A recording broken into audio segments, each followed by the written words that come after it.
What's up everyone, this is Brad from Brickstar and I am back with yet another LEGO Marvel review, and this time it is LEGO set 76190 Iron Man Monger Mayhem. So this set is 9 plus, contains 479 pieces, 3 minifigures, and it released on the 1st of June 2021 and it retired on the 31st of December 2022 and originally retailed for $34.99 in the UK, $39.99 in the US, and $39.99 in Europe. So as many of you will know, I am on this journey to getting every set based on the MCU, whether it be set, polybag, blister packaging, advent calendar, everything. Obviously not the novelty stuff like the key rings, they don't really count for me, but everything else I am on my journey is doing it. And this is one I've wanted to get for a while, but I really didn't want to pay sort of retail price for it because it's honestly not that great of a set in my opinion compared to others. But then it's retired now and it is going up in price, and luckily my local LEGO retailer still has it. My local LEGO retailer is really good actually. They have a lot of sets that have retired at retail price, which is amazing. Obviously this retired over a year ago now, and to get this at retail price was really awesome. So if we just take a look at the box art, you can see that there is Iron Man, Pepper Potts, and Obadiah Stane on the front there, with, of course, the Iron Monger, I believe it's called. This is, of course, from Iron Man 1. It is pretty much the only official set from actual Iron Man 1. We never got sets back then. The sets started coming out with Avengers, so we never got sets from Iron Man 1 or 2, but there is now 2 sets. This one based on Iron Man 1, and there is a set based on Iron Man 2. So it's really cool to get Obadiah Stane in minifigure form, who of course was the villain in that film. And then if I just turn the box around, you can also see that there is sort of more of what you can do with this set on the back, sort of the different features in the set, and just sort of the graphics. And what I really like is that they actually Legoize the characters on the back. So of course they've Legoized Thanos there, and then you can see on the front there is the normal Thanos as well. So I'm going to get straight into the review. I'm going to do the minifigures and then I will review the set itself. And starting with the minifigures in this set, of course, first we have Iron Man, and I believe this is the Mark, I don't know, I want to say Mark 3. I can't even remember what mark he has by the end of the first film, but this is based on the first Iron Man. This is the only set we have based on the first Iron Man film. So I was really happy to get this. I really love that they're going back and making sets based on the previous films that we never really got. Of course, LEGO weren't making Marvel sets, at least based on the films, in 2008 when the first film came out, so this is really awesome. I like the minifigure. There is not much to say when it comes to Iron Man minifigures. There are so many Iron Man minifigures, but it is cool to get different marks of Iron Man minifigures, so I won't complain. I like that there is even printing on the feet. You can see there's printing on the feet and the legs and the torso, of course, which is always detailed with Iron Man, and they do look different slightly depending on what mark they are.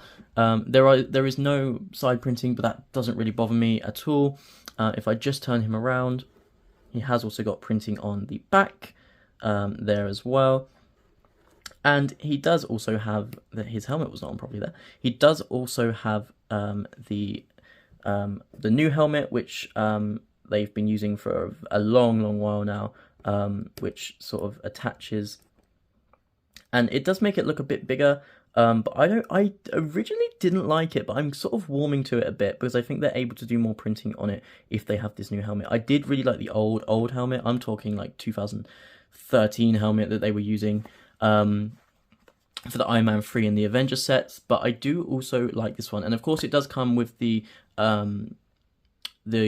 blue face, the sort of when he's flying, I've forgotten what it's called, the hollow face, I guess we're going to call it.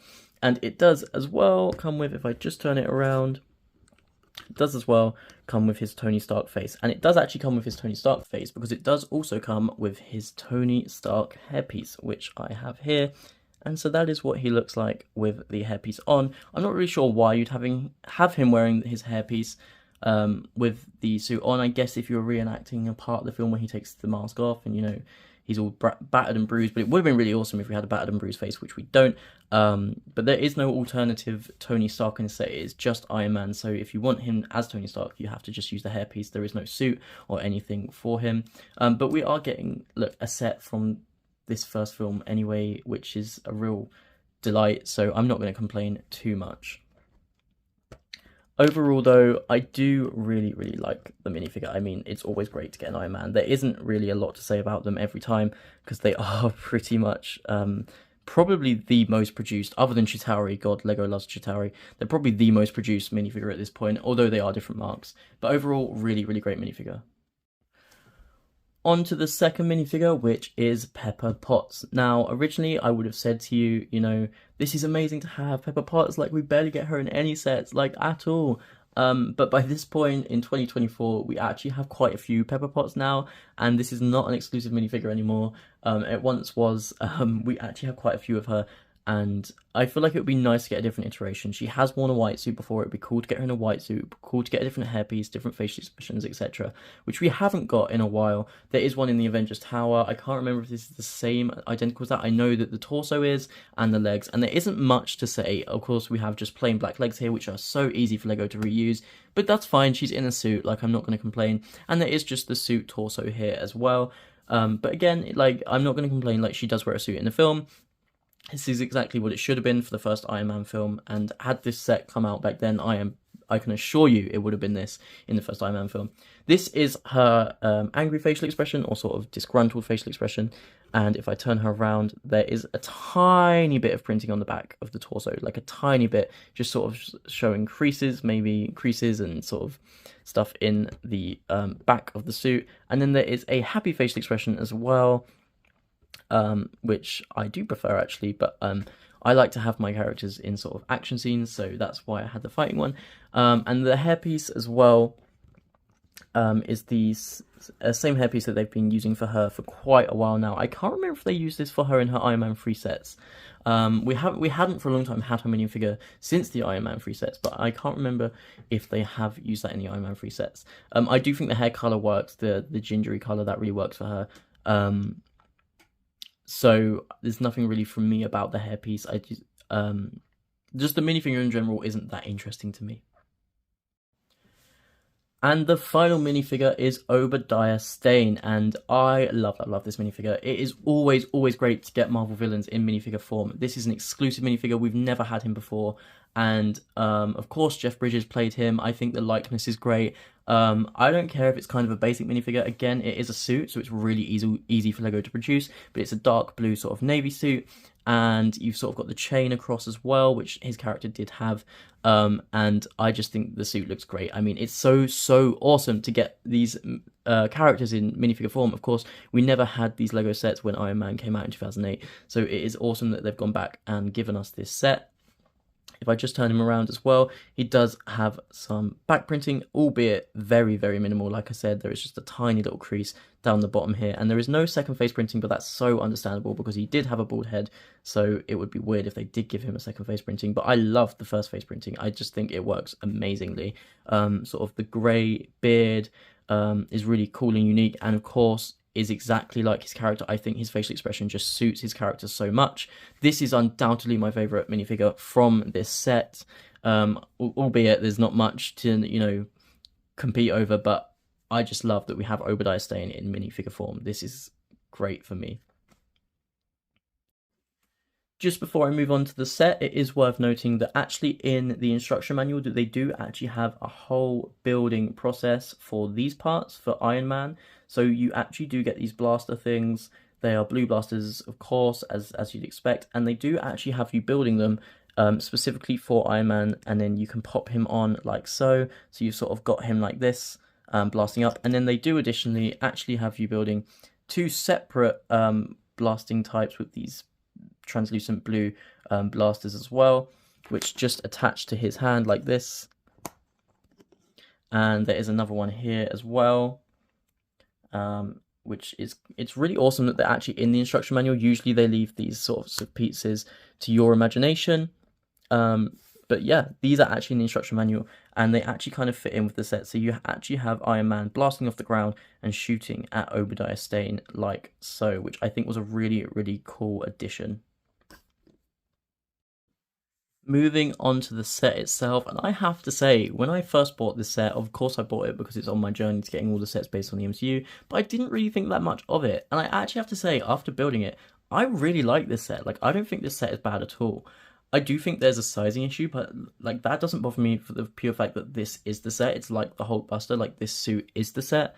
And this is like really, really good. Like as it goes, this is a really, really fleshed out set. I mean, taking a look at the set, we have, obviously, this is Obadiah Stane's version of his Iron Man suit. I can't remember for the life of me what it's called. I always hate when I can't remember, but I can't. There's so much from the MCU to remember, especially this far back. This was, of course, from the first MCU film, but it just looks great. I mean, there are a few stickered pieces in this. So if we just take a look at the legs themselves, these pieces are stickered, and most of these are identical. Like, both legs are identical, but that does not bother me at all because it works well for what it is. There are some more sticker pieces under here as well, just here and just here. I do like the way they've done the feet. They've just used these 1x2 slanted pieces on these grabby pieces here that are just connecting, and you can move these up and down, and that's on both sides as well.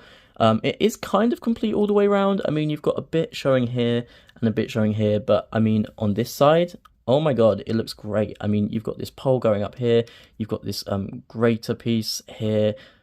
There is so much going on, even at the back of the set itself. The entire set is just complete in every which way, which I just really, really appreciate LEGO for that. Sometimes they don't complete the sets around the back. This one they have. It just looks so much better complete. These actually connect via these sort of stronger movable pieces, but you can move the legs, albeit I worry when I do, as pieces do come off, like so.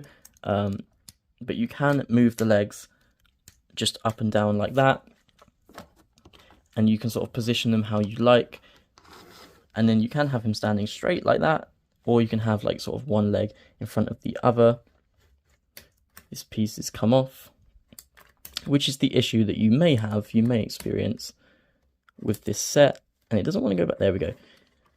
But overall, I just think this looks amazing. I mean, there is these sort of, they've used these slanted pieces up here to create sort of the bulk of the leg, which I think was a really unique idea. Using the stickers overlapping each other also is just a really unique idea and creates a bit more authenticity.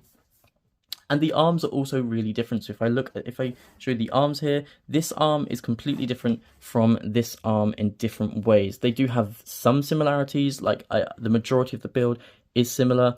But there is difference in this one has a shooting bullets, and this one has like a shooting rocket, which is just really, really cool that there is just that difference there.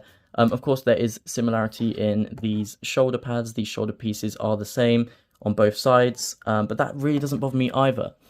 Taking a look at the arms, they do have this translucent blue in the middle, sort of just to replicate a blaster, obviously Iron Man blaster, and that is the same on this side. And of course, you've got these small pieces here just replicating the fingers. I think they've done so well to represent the sort of metal structure of the armor of the mech.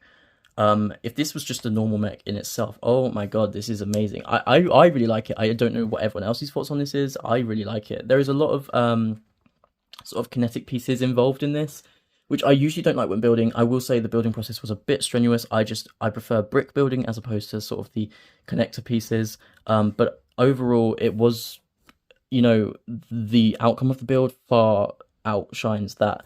These pieces for me just add a bit more detail. I feel like I go on about detail, but it is so important in a LEGO set. You've also got these pieces on the top here, just making him look a bit more, you know, a bit more large, in that case.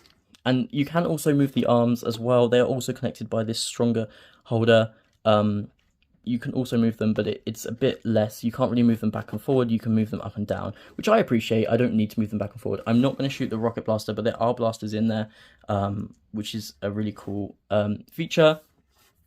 This is a sticker piece. This piece here, the arc reactor, is a sticker piece.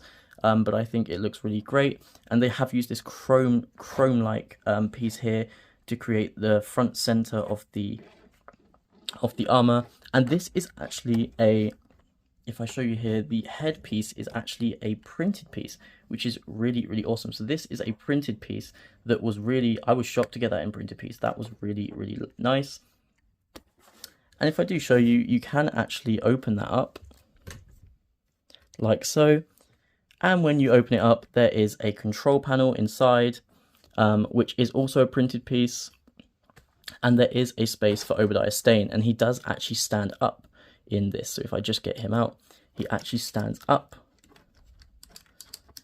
in this set like so. He stands up like so, and then you can just pop the head down and have him in the set, which I think is a really, really nice feature added here. Overall, honestly, this set for me is just great. It looks like the film. It's got play features. It's got an amazing build. I mean, there's not much I can really say against this set, if I'm honest. Like, I think the price is great, $34.99 in the UK. That's a really decent price for this set. Like, that's not that bad. It does also come with a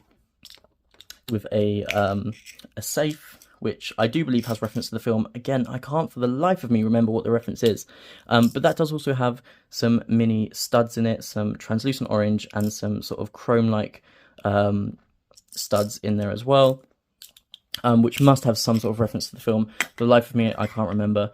But I do think that's a really, really cool addition. And it is cool. I mean, the sizing, people could say the sizing is sort of off. I mean, this probably wasn't this big in live action form. But if you do have sort of Iron Man blasting up and shooting, it does kind of look better like so. And you can sort of have Pepper by the safe. Overall, I do really, really like this set. For me, I can't really fault it. I'm just so happy we even have this set in Lego form. So please let me know what you guys think. Do you like the set? Do you have the set? Do you want this set? Please let me know in the comments. And please like, share, subscribe, comment, all of that jazz. As I say every time, this is just a channel for me to share my love of Lego with fellow Lego lovers. I'd love to know what you guys think. So yeah, and I will see you all on the next video.